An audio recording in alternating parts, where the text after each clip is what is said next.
turned very quickly. All we heard was gunshots. That was when we actually realized we were in a war zone.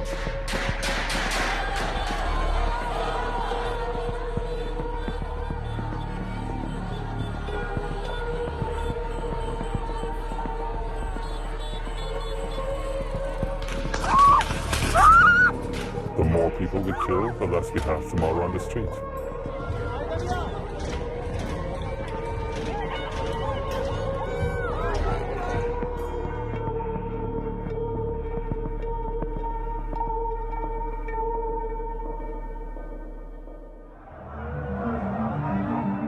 As soon as the first protest broke out in Tehran, we all knew there's something big starting. Residents of Isfahan are famously known for being conservative. This was something new. I heard that they're striking against the government. I said, okay, that's good. If everyone comes together, they will accept what we're asking for. We know how they really react to this kind of protest. But this time we saw Trump's tweet, if they kill someone, the US will get involved. And people were talking about like they cannot kill people this time. I didn't expect what has happened later.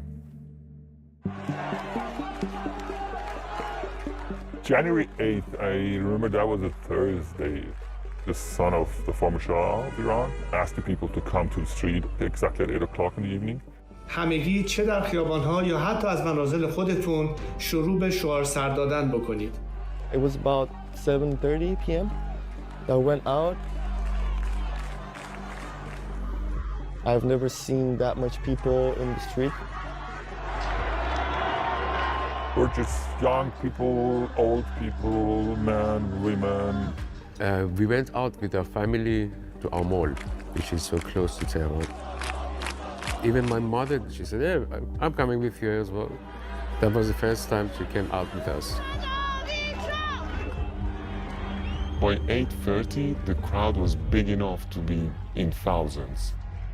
I noticed an older lady in, I would say in her 70s, chanting death to the dictator. I spoke to her, I said, I admire you for coming out and being fearless. She replied by saying, they've taken everything. All I have is this life. They may as well take that. At 8:30, I was checking my Instagram. I said, I don't have any internet. They cut all communication altogether. Around about 9:15, something changed.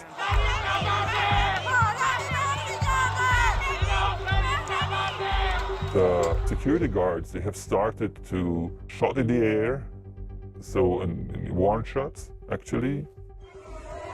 They started shooting tear gas, like 3 or 4 every 5 minutes. I couldn't breathe. Suddenly, the security guards are really shooting people down. They were not shooting in the air anymore.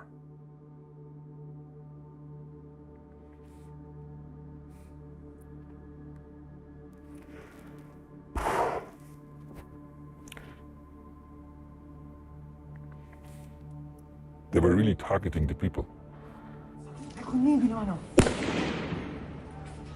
They're shooting, just shooting so blind. At first, it was a shotgun. I mean, it's like that. And then the Kalashnikov, the noise is so different. And For about 30 minutes, all we heard was gunshots, non-stop. In a square where you go for a walk on a weekend morning. That was like, you know, when we actually realized we're in a war zone. Friday morning, there's no internet, the country is in almost complete shutdown. We felt like it's necessary for us to go out. People have been reporting about mounted machine guns, so-called دوشکا, on the transporters, and I saw one of them myself, yes. The دوشکا gunshots were so big that they lit up the sky. The heavy gun is like that, because the bullets are huge. Once they shot a few rounds of fire, no one dared chanting any slogans anymore.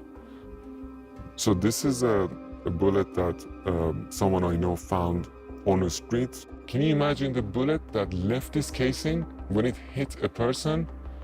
What can it do?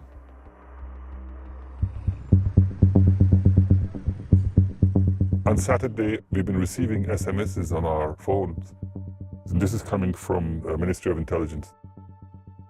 It's saying there are terrorists on the street.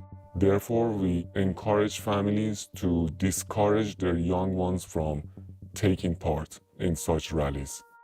It was like a threat letter on everyone's phone that either you stay home or there's a possibility that you get killed. The landlines and phone calls started working.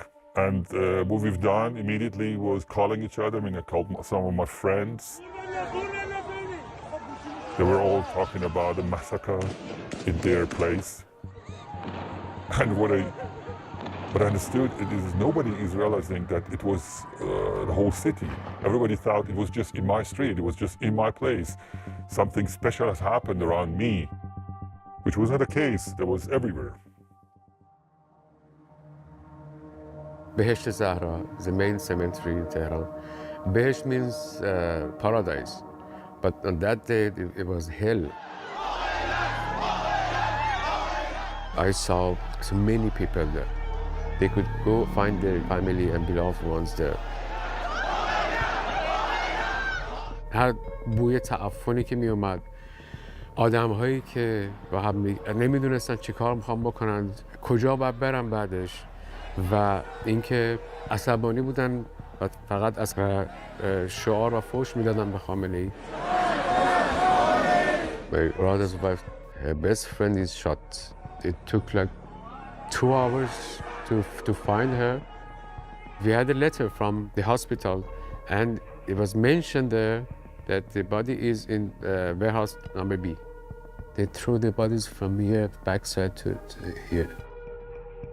In one warehouse, I saw like 2,000 people, 2 layers of bodies in black body bags. They were unloading more and more bodies there. And still, I can hear the mother's voice, who she were laying on her boy's body, and yeah.